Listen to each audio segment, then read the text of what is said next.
Last year, Dr. George Braswell was a guest of mine on our podcast episode, This Is My Story. At the time, we were only using the audio format. Since then, he was also interviewed by the Christian Broadcasting Network in a very similar interview talking about his missionary work in Iran. Dr. Braswell has graciously agreed to allow us to share that here now. So please enjoy.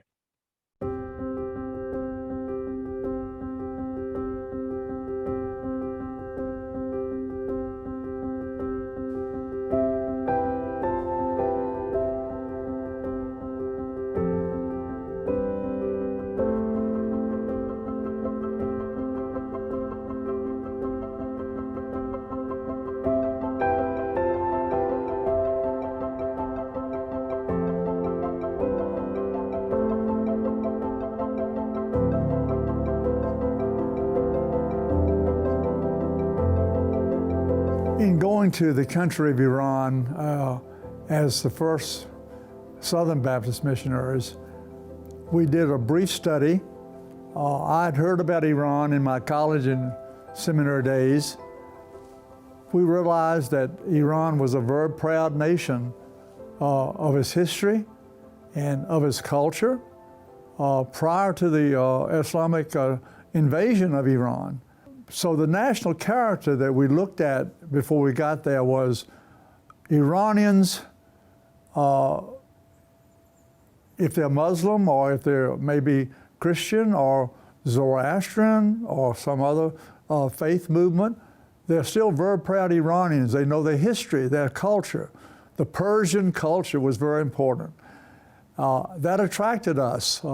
We wondered before we got there, realizing that 98% of the culture of the people were Muslim, and most of them were Shiite Muslims.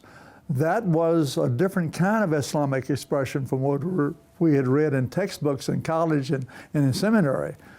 So we went there realizing that there was a national character, a proudness of Iran from its history, from the ancient days, and so we were curious to get into the culture, learn it, learn the language, and then our main goal was to reach Iranian Muslims with Christ.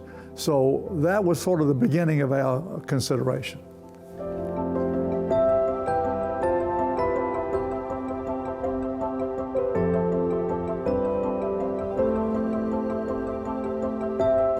Right, I mean, you know, most of Americans study of Islam in college or wherever it may be in universities was about the Sunni world. I mean, most of the world of Muslims is Sunni.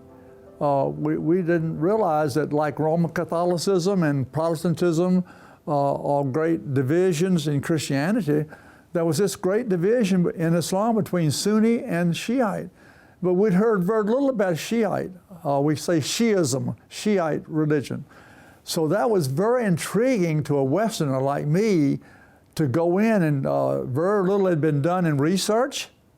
Some had been done, but I mean ground research, like anthropological research, planting your feet, learning the language, and engaging Shiite Muslims in their homes, in their schools, in their mosque. So I went with this real excitement of understanding Shiites from a Western perspective, little known about them.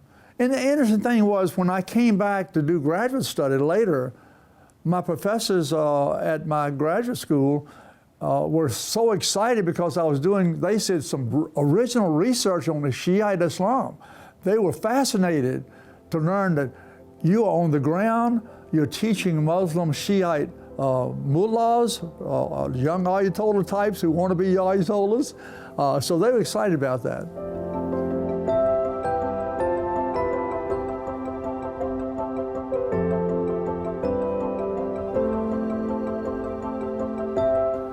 Well, the background for that was we, of course, were the first Southern Baptist missionaries to Iran.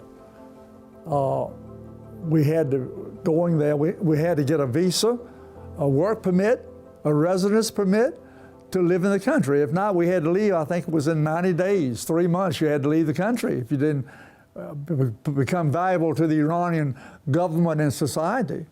And so we were very fortunate going that our mission board allowed us a lot of flexibility since we were the first Baptist missionaries there. And we met the Presbyterians. And this Presbyterian missionary happened to know the dean of the Muslim seminary, that is the dean of the Islamic theology faculty of the University of Tehran. He had met him, of all things, in Beirut, Lebanon. The dean had been the Iranian cultural attaché to the Lebanese government, and this Presbyterian missionary had met him in Beirut. So he said, George, let's go over and I want to introduce you to the dean. And we said, well, that may be a way for me to get my foothold in Iran. You need a work permit and you need a residence permit. And they don't know Baptists. And so Mr. Sato, Paul Sato was his name, Presbyterian missionary. He took me over to the faculty of Islamic theology one day, made an appointment. We got into the room of the dean at the seminary, and there's a long row of chairs. And the mullahs, the Ayatollah types wearing the turbans, were all lined up. It seemed like there were 20 of them waiting to get to the desk to talk to the dean. And we walked in the door, and I said, as an American first adventurer, I thought to myself, oh, we're going to be here 2 or 3 hours to see the dean. Well, the dean saw us come in the door. He waved Mr. Sato and me down to sit on the front seat right by his desk. And we started talking. And it's interesting, he knew English, of course. And he was quizzing me on my background. And he said, well, Mr. Braswell. He said, Braswell. You know, Iranians don't pronounce W. He said, Mr. Braswell. We were drinking, Iranian tea, cups of tea, and putting the sugar 2 cubes in your teeth. And he said, Mr. Braswell. He said, what college did you go to? And I said, I went to Wake Forest College. He said, I've never heard of it. I said, I went to Yale University Divinity School. Oh, he said, Yale, is that like Harvard? I said, Yale is better than Harvard. We kept drinking tea. Well, the short of the story is, he evidently accepted me. He said, would you be willing to teach English to our Muslim students, to our Muslim preachers? And if you survive in the classroom, he smiled, the first year, if you survived, then the second year you can teach comparative religions, except Islam. You can teach Christianity, Hinduism, Buddhism, but not Islam. We don't want you to teach it. We know Islam, he said. So lo and behold, when Mr. Sato and I left that meeting with the dean, and all of the other 20-some Ayatollah types wearing their turbans were wondering, what's going on up at the desk? We were given a work permit and a residence permit, and that was the beginning of my teaching at the University of Tehran Seminary.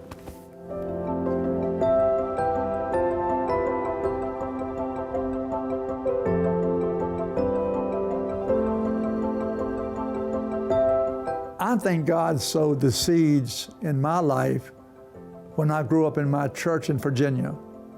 I'll never forget Miss Margaret Lifsey was my Sunday school teacher in early years.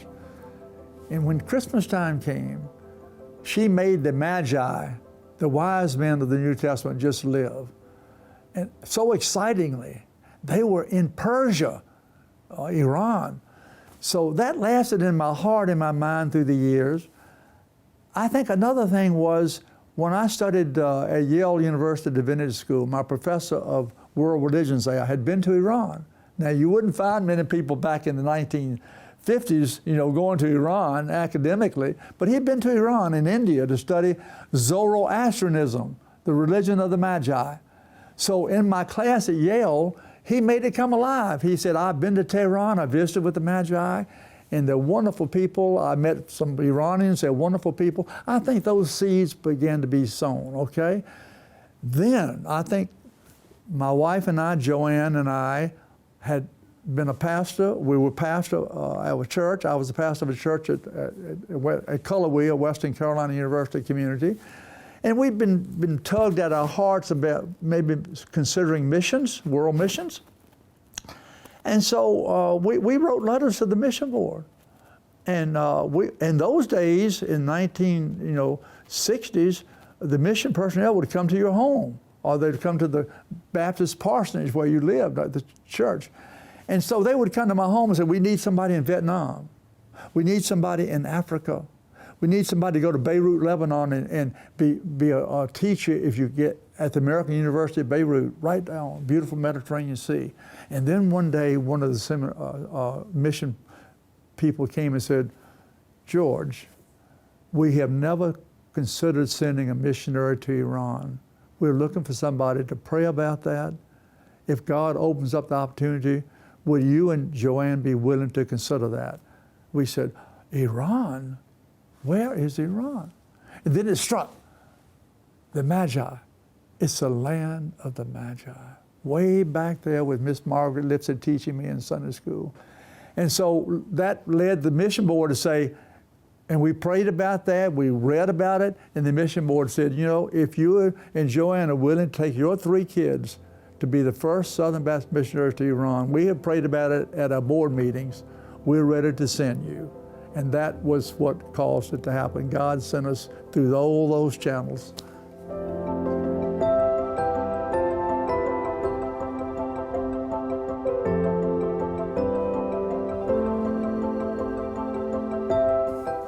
Well, we went and we met the Presbyterians. The Presbyterian mission had been there for a long time, Presbyterian missionaries, over 100 years, I think. And so we made contact with them before we got there because there were no Baptist missionaries to meet us on the ground. And so they were very generous to us with their time and their talent and their prayers. It was a missionary, Presbyterian missionary movement, as I mentioned, that Mr. Sato led me to meet the Muslim dean at the Muslim seminary. And so they gave us the support that we needed on the ground, helped us to find living quarters, make preparation for our children to get into schools. We had, at that time, a 9-year-old girl, 2 boys, about 5 and 3. So they were very helpful to us. If they had not been there, I don't know what we would have done in terms of a beginning of an infrastructure of life in Iran. So they made it possible for us to get settled, and certainly they made it possible for me to get the work permit and the resident permit, because if I had not gotten those, my backup was Beirut. We would have had to left Iran and gone to Beirut, and I would have probably been sort of a chaplain at American University right there on the beautiful Mediterranean Sea. But I didn't have to do that. We stayed in Iran.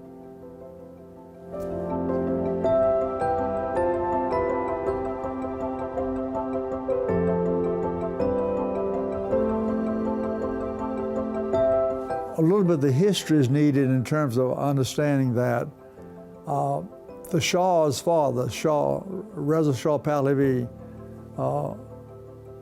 was his father. And back in 1925, he had established the University of Tehran. And he was trying to modernize Iranian education. The Shah's father was, Reza Shah.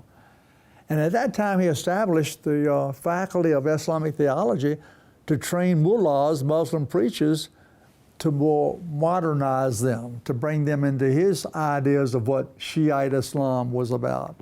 And so that was the beginning of that seminary.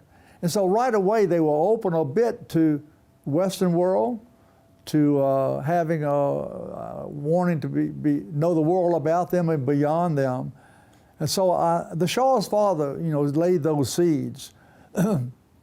So at the Faculty of Islamic Theology, the students came there aware that they could have chosen to go to other seminaries, Muslim seminaries. Qom is a vague, that is the place to go for Shiite Muslim training, to be Ayatollah types later on. But my students were they were open to modern ideas. They were open to the values of the West, to consider them. I've told people often so much that our years in Iran, I never met a hostile Iranian. We being Americans, I remember, you asked about my class of students. I had the mullah types that wore the turban and the robe, and they had their mosque on weekends or days. They were part-time employed as Muslim preachers. They come in class to get a degree. But I remember when we first got to Tehran in April Martin Luther King was shot dead in America. And it hit the airwaves and got over to Iran by radio. And the day that happened, the day after that happened, when I went to teach my class at the Muslim seminary, my Muslim students came up and gave their blessings on me and their mourning for what happened in America. That's how sensitive they were. Today it's sort of unimaginable to think that, and then lo and behold, I think it was in June, Robert F. Kennedy, the President Kennedy's brother, was shot dead in California. And the students did the same thing to me. They came up the day after they heard it, and I was in class lecturing.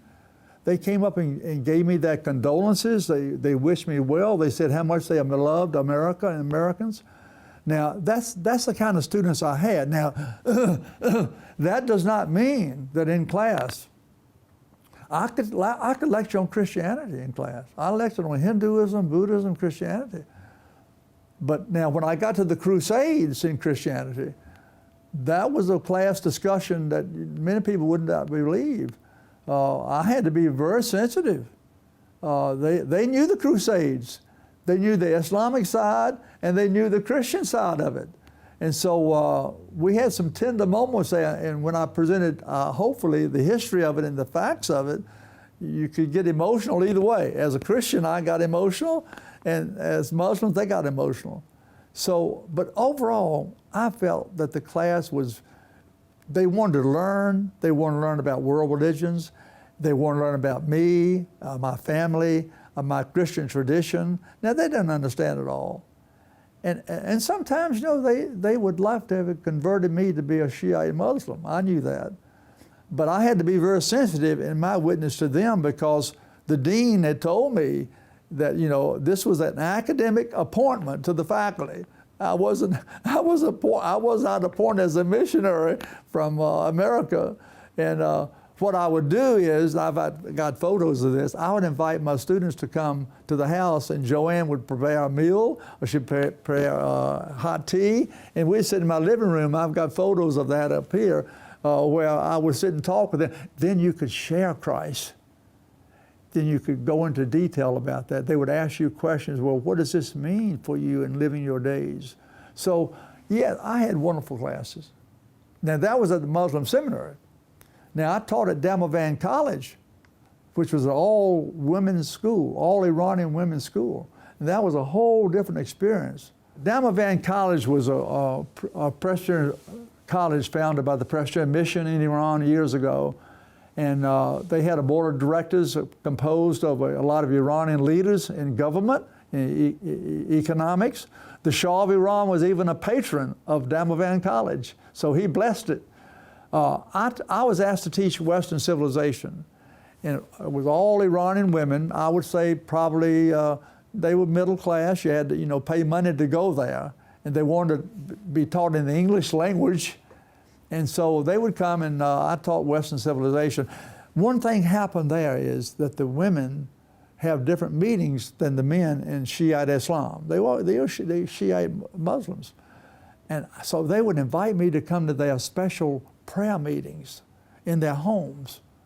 And they would hide me at times. For example, a man was not supposed to be present, but they said, we want you as our professor to see what goes on, because we know you're interested in all of the life of Iran. And so they would invite me, and there'd be maybe 30 or 40 women in their chadors and their veils, and they would come to talk and socialize and then have prayers. And they would hide me behind a curtain. One time I was hidden up the stairs, and they put a curtain up the stairs so the women wouldn't see me because I wasn't supposed to be there. And I could hear and see over the curtain. And I learned things that no Westerner probably could ever hear. They would pray in their prayers. They said, please get my husband out of prison. I mean, here's say a 30-year-old Shiite woman praying a prayer to get her husband out of prison. He'd done something. I would hear them pray in the name of Hussein. They would offer their prayers often not in the name of Allah, but in the name of Hussein. He was a real close, friend to them. And they would say, I heard prayers like, it broke my heart.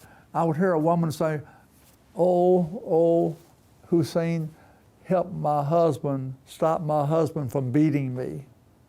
They were personalized prayers. And here I was as a foreigner hearing this, and my heart was throbbing. I was thinking, oh Lord, how can we help these people? But they were doing that. So they never knew I was there. So Ahmedabad College opened up an experience of teaching all Iranian women Western civilization, but they invited me to their homes for their soufres when they had their meals and so forth. So I don't know, I may be the only foreigner in the world that taught one day Muslim mullahs and the next day all Iranian liberated women. I don't know.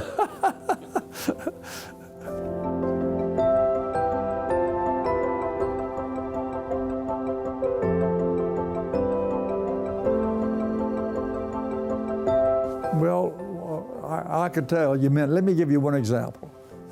There was a young man, I call him Cyrus. Now that's not his real name, but I wrote about him in a book, Cyrus. Cyrus had grown up on the Caspian Sea, I think in the town of Tabriz. And his mother was a devout Muslim. She went to the mosque where women's quarters could be. She was very faithful to the mosque. His father was an inspired communist, but he would be in the public place, he would act like a Muslim. This is what Cyrus, his son, told me. So when Cyrus grew up, his mother made him go to the mosque, Muslim mosque. His father didn't really care. Cyrus came to Tehran because he learned English early, and many Americans were coming into Tehran in government and military to help the Shah's nation to modernize and grow. And so Cyrus came down from Tabriz and began to teach missionaries. I met him. He taught me some Farsi, Persian language. And we began to talk over time. Other missionaries met him, and we began to share Christ with him. And he began to say, well, he talked like this. He'd say, you know, I love my mother. My father was cold-hearted, but my mother was tender-loving. And what you tell me about Christians is it's more tender-loving, that Jesus Christ loves us all. He accepts us if He forgives us for our sin. And we had all those discussions. We read scriptures, and Cyrus accepted Christ as his Savior and was baptized in a swimming pool in a private home in Tehran. That's one example now. Another example is this. This is little known in my writings and in publications, but when we were in Iran the first term, the Shah he had what's called the White Revolution. He was modernizing agriculture, business, engineering, his army. And so thousands of Americans were being brought in from the States to help him in his oil industry. Thousands of Americans jumbo jets in those days brought in their families for 2-year assignments. And we met some of them, and they said, is there a Baptist church in Tehran? And we said, no. And they said, would you start one? I said, well, I'm working at the Muslim seminary. That's my main mission, is to work with Shiite Muslims. And they said, well, could we start a Bible study? And so Joey and I started a Bible study in our living room among these Americans coming to work in Iran. Well, the short of that is we got overcrowded, and they said, let's rent an apartment. And so they, on their own, rented an apartment. And then I kept writing the mission board back in Richmond and saying, look, we got a church forming here of internationals, and they're reaching out to Iranians. And so the short of that is, the First Baptist Church of Tehran was started based on that little Bible study at the beginning. And they began to bring Iranians in that they work with in their businesses, and they began to talk to them about Christ, and gradually they had converts, and those Iranian converts filtered back into the Persian churches. And so that was another beginning. That's not much is told about that. But the other places is I would go, say one of my professors, Muslim Ayatollah types, would invite me to come to a mosque during a season, a special season. They had like many revival seasons. And they'd have 3,000 men in a mosque. And he'd invite me to come because we were colleagues. And I would go. He said, you have a special place to sit at the podium. They had these steps where the Ayatollah sat and preached. The light shined on him, and he preached to several thousands of people. And he said, I have a special place for you to sit down. I said, well, should I sit down there? I mean, I'm the only white face in the whole crowd. I'm not sure I should do that, Lord. You want me to sit down there next to where he's preaching? Well, the short of that, I went to many of those. And then afterwards, the preacher would always invite me to the home for a meal. It may be 9 o'clock at night.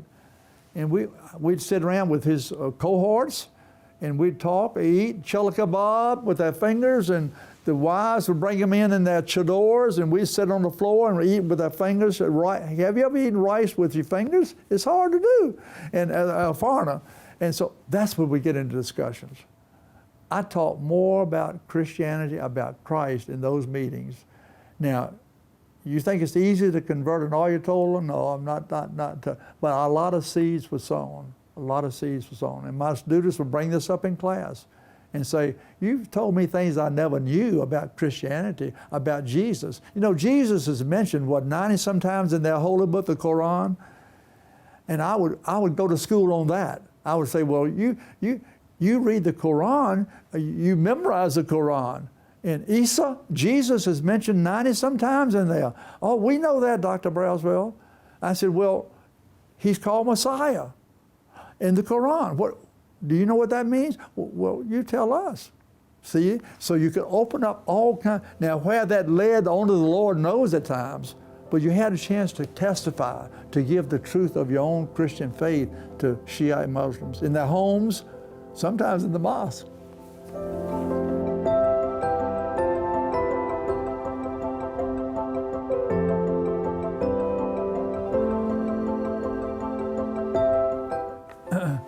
Well, the first time we went to Iran, it was a 4-year term. Then you come back, we call it, you come back on furlough for 1 year to refresh yourself. All missionaries do this. So the first term we spent out there and came back, and I decided, I had the Master of Divinity from Yale University Divinity School, and I thought, you know, I would study anthropology. I think that'd be a good thing to do. So University of North Carolina Chapel Hill accepted me in the master's program, MA program, in cultural anthropology. So we lived in Chapel Hill, and the interesting thing was this: I got the master's degree in 1 year, and we're going to go back to Iran, and then Southeastern Seminary was close to Chapel Hill, and they were offering the doctor of ministry for the first time, and I knew about that, and one of the professors at Southeastern whom I'd known previously said, why don't you come over and spend another year and get the doctor of ministry and go back and have that degree. So I did that. So I finished the master's and got the doctor of ministry, but when I finished the master's at North Carolina, my committee said, you know something? We know very little about Shiite Islam. They said, if you go back, we will admit you to the PhD program. I went to, they said, but if you go back, we want you to gather a lot of information. So we went back second term, the mission board sent us back second term, and we got back, and we had laid a lot of seed, you know, and I just felt like God had called us and planted us for another 4 years. And then in January of that year back, the first year, I got a telephone call. It was in the wintertime, January, February, or something like that, March. I got a call from the president of Southeastern Baptist Theological Seminary, Dr. Binkley. He said, Mr. Braswell, he said, you were here, I met you when you got your doctor of ministry. He said, we have an opening in missions and world religions at Southeastern. And we have prayed about this, and we would like to present your name to the trustees. And I said, Dr. Binkley, I mean, I've just gotten back to Iran, and I didn't apply for that job, you know. And he said, would you and Miss Braswell pray about it? I said, well, we could do that. And so after that, he said, I'm gonna call you back in 3 weeks. We want to present your name to the March, April trustee meeting. And so Joanne and I prayed about it. We talked to the mission board in Richmond, Virginia. They said, well, my area director said, finally, he said, George, you know something? He said, as much as God may keep you in Iran, and that'll be wonderful if God keeps you in Iran, but also, Mission Board would love for you to stay in Iran another 3 years. He said, but you know something? Consider this, if God leads you to Southeastern Seminary, you can touch many lives teaching and preaching in churches around and teaching students. So that we would not be offended if you come back, but God will lead you. And so that was a mystery. I had not applied. I did not know there was an opening here. I was wonderfully engaged in Iranian culture, having the ball of my life, the time of my life. God was generous and kind to all of us. But we came back, we felt like coming back. So that's a long story, but that's what happened. But I never lost my interest. I came back, I began to teach world religions, mention Iran. Then, of course, the Iranian Revolution happened, 4 years after that, which meant we would have had left anyway at that point.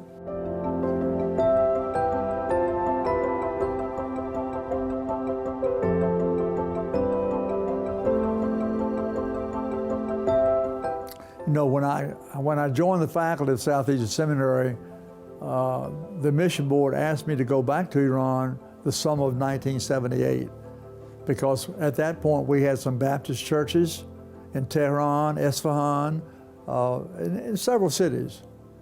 And so I flew back to Tehran by myself in the summer of 1978. I'd been studying Iran all along. I knew what was happening with the Ayatollah. I knew what was happening inside the country with the Shah, generally speaking. I tried to read and keep up. I had people that I knew I could trust their opinions in the political situations of America.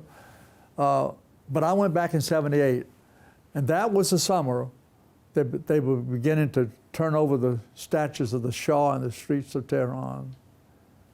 And so I visited my Iranian friends.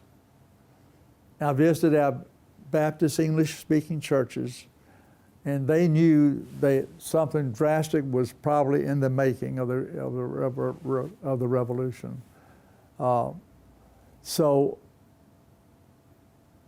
I guess what I would say, when I wrote my PhD dissertation back in 1975, that was about 4 years before the Iranian Revolution happened.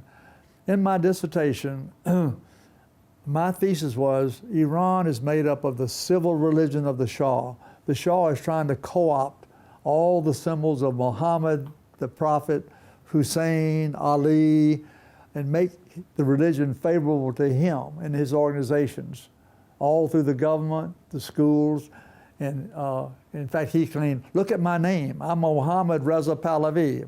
Look, I'm named after Muhammad. So all the literature in the school systems were elevating him as really a leader of the civil religion. I knew that. Also, I knew that the Ayatollahs didn't like that. Ayatollah Khomeini, by that time, had left Iraq, where the Shah had exiled him from Turkey to Iraq much earlier. And Ayatollah Khomeini had gone to Paris and was set up shop. And I knew that was going on, that Ayatollah Khomeini was fomenting dissidents.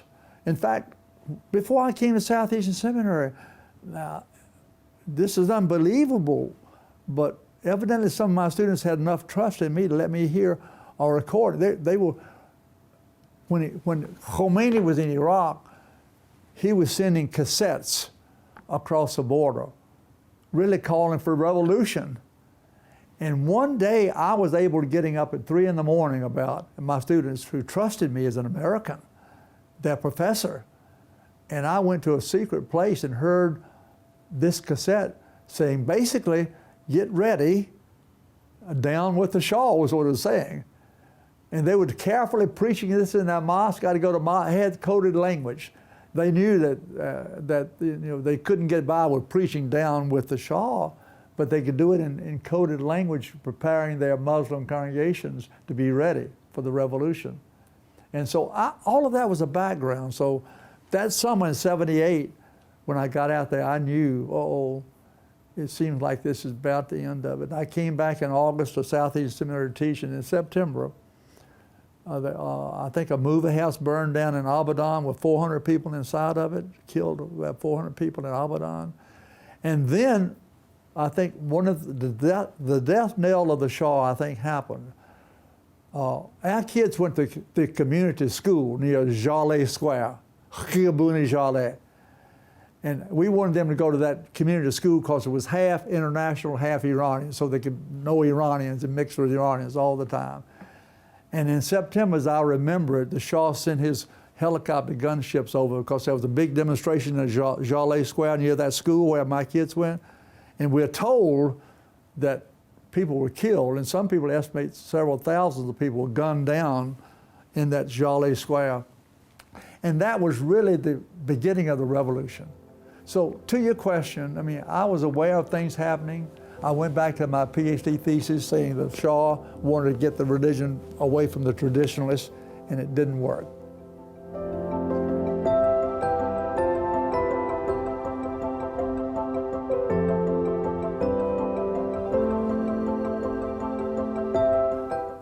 Yeah, when you answer a call to international missions, of course you've got family, you've got the grandparents who are going to miss their grandkids, and they cry when you leave. But my wife's parents took us to New York City. In fact, they paid the way by train. That was their offering. And so we went to New York City and spent the night in a hotel. They paid that, and then they saw us on the ship. They went down to the Michelangelo, an Italian liner, to the ship, and they went into the lounge area and saw that, and then we said goodbye. We had a prayer and said goodbye, and they cried and we cried, and the ship started out from New York City Harbor called the Michelangelo. It was an Italian liner. And I've got pictures where we passed by the Statue of Liberty, and we got, the board chose that because they felt like you needed some space. Your family needed togetherness with you, leaving loved ones in a church. I was a pastor of a church, and you need some time just to have by yourselves so the ship gave that 5 days. We pulled into Genoa Harbor, the Italian port in Italy, and missionaries met us and took us to Rome. And we met some missionaries there for a couple of nights and went to Beirut, Lebanon on the way to Tehran and met with missionaries. So we were getting a little bit more, used to travel and seeing missionaries, because once we left Beirut, Lebanon in the middle of the night, we were going into some unknowns. we weren't sure that anybody's going to meet us in Tehran International Airport at 3 a.m. in the morning. I mean, so the preparation for that, the experience of going on the ship, I think was beneficial. I learned later on, of course, a lot of history that would have been scary about us going on that ship. But that's another story unless somebody wants to hear that sometime.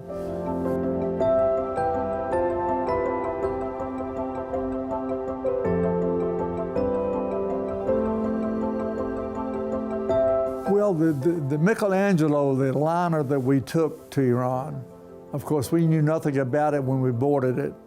We were all excited. I'd done no study of it, the history of the ship itself. But later on, in fact, about a year ago, in my old age, I got inspired to say, well, I wonder what's happened to the Michelangelo, the Italian liner that we went on. And so I began to do research, and I found out some very strange things. They could be frightening things I learned.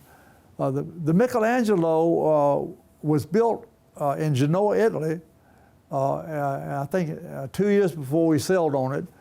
And it had several accidents on those 2 years on the Atlantic Ocean. One of those, that big wave came by and somehow another killed 2 passengers and injured 50 people. And we didn't know that. And took it back and redone the ship again in Genoa and sent it back to New York City. So we got on it in the winter of 68, yeah. So I didn't know all about that. So I researched it and I said, look here, would you? Genoa, Italy was a place that Columbus, the discoverer of America, was born. And here the Braswells, not to compare ourselves to Columbus, but the Braswells go explore Iran on behalf of Baptist missions. I said, that's astounding. I didn't put that together. And then I said, wait a minute. I said, that ship was in 2 accidents and people were killed before we got on it. I said, Lord, would we have wanted to get on a ship that way with our 3 kids, knowing that? But we didn't know that, and God blessed us. The third thing is, I read about that ship, that the Shah of Iran bought it. I think it was built for $48 million or so, and he bought it for like $2 million, and brought it to Iran, to the Persian Gulf, and turned it into a barracks for his military. And I thought to myself then, did they sleep in the same rooms that we slept as missionaries? All these questions began to form. This is just 1 year ago I did this research in my old age. And the Shah then, I think, has abandoned it. It's probably torn into pieces and so forth. But I thought that history, I guess every missionary's got his own history about how he traveled, but that one was something that really jumped out at me. One morning at breakfast, I said to my wife, Joanne, I said, honey, if we had known this history, you think God would have put us on that ship? And she said, I believe we did the right thing.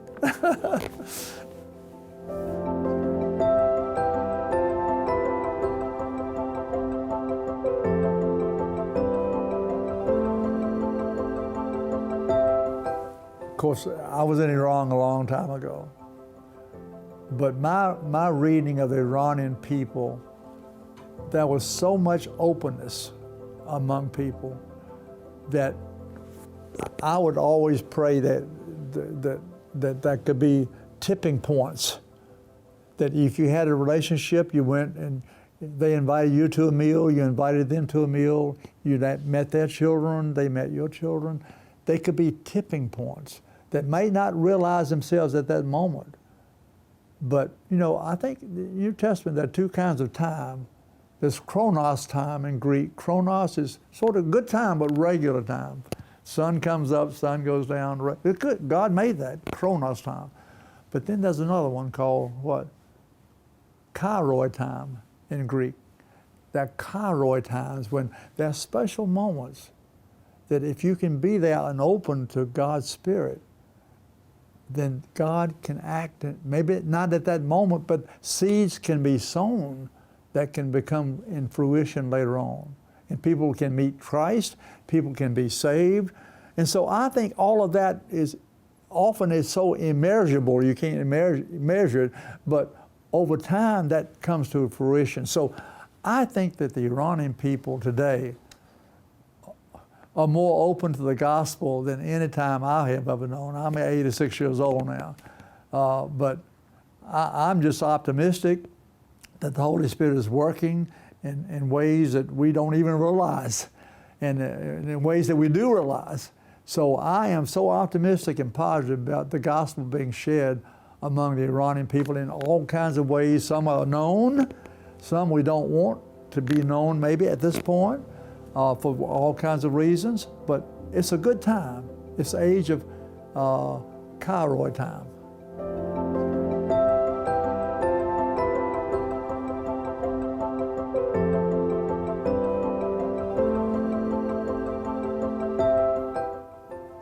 Well, I'll give you a couple examples that were open to us, and I think we did not take advantage of them when I was in Iran. I wore many hats in Iran. I taught English at the Armagon Institute. That was a Presbyterian English Language Institute. We had 600 Iranian students come over to study Bible in English. You could teach English out of the Bible. The Armagon Institute was located right across the street from the University of Tehran, the open gates. My window, my little office window, looked across the street and saw the gates of the University of Tehran. So we taught at nights. Some high school students, advanced high school students, they were open to the gospel. We were using the Bible.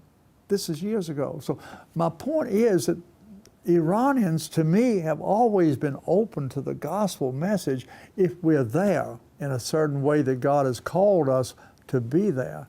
Now, one thing I would do is our mission board in Richmond, Virginia, we had started a program called Missionary Journeyman. A recent college graduate could be called to spend 2 years with the mission board in a certain place and then maybe become a full-time missionary or not. I would write letters to Richmond saying, look, I can place maybe 10 young Baptist students, college graduates, to come over here and teach English at Armagon Institute and get work permit to teach, because the Iranians wanted to learn English. You know something? That was a Cairo time. Not one single one came. And I'm not judgmental. I'm not trying to be negative. I'm trying to say that was a Cairo time. Today, I think we're having Cairo times among the dispatched Iranian population all across Europe and maybe parts of Asia and in North America and in the United States. We have all these Iranians, Cairo times. We have the technology that was not available in my missionary days, the technology that can get into the country. So I'm extremely positive, as I've always been, that God is working among Iranian people. We need more Cairo times. There are Chronos times, yes, but we need to be aware of these Cairo times. I think we have them here, and they're going, and I'm so optimistic and positive about this.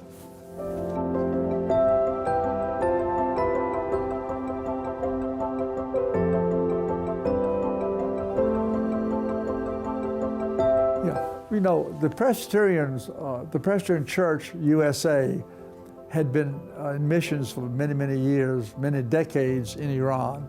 They had established hospitals, nursing schools, high schools, other mission centers. William Miller was a great missionary, Presbyterian missionary evangelist, William Miller, in the early part of the 1900s and on. So the Presbyterians were known as educators for Iranian people. So the Alborz Institute, well, I guess that was the original name, but then when I got to Iran, it was called Armagon Institute, Armagon Institute.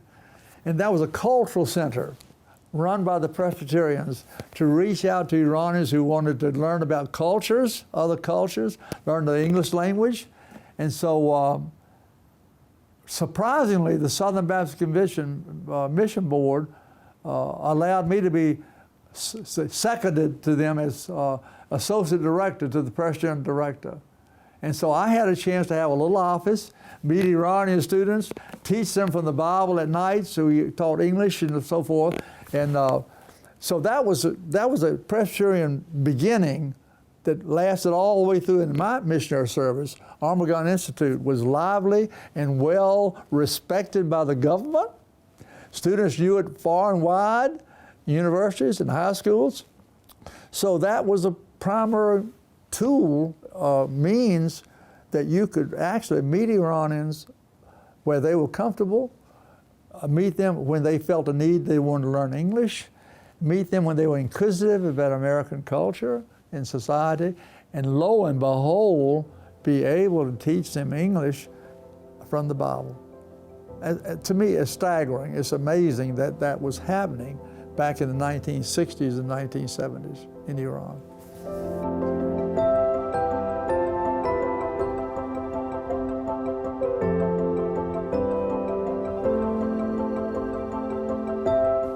My wife and I, once we answered the call to overseas missions, international missions, our Foreign Mission Board started a new program of orientation.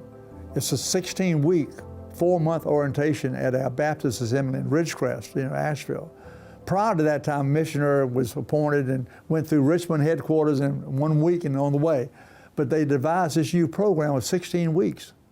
So we had to give up our pastorates and our churches, come to Ridgecrest, live in dormitories with all these children, and we went to school from 8 in the morning to 10 o'clock at night. All of us had meals together. Well, my friend Bill Haley and his wife, Virginia, were going to Indonesia as missionaries. We became close friends, and we were going to Iran. And so Bill and I were, of course, seminary graduates, and so we concocted a plan. We said, we're going to skip classes.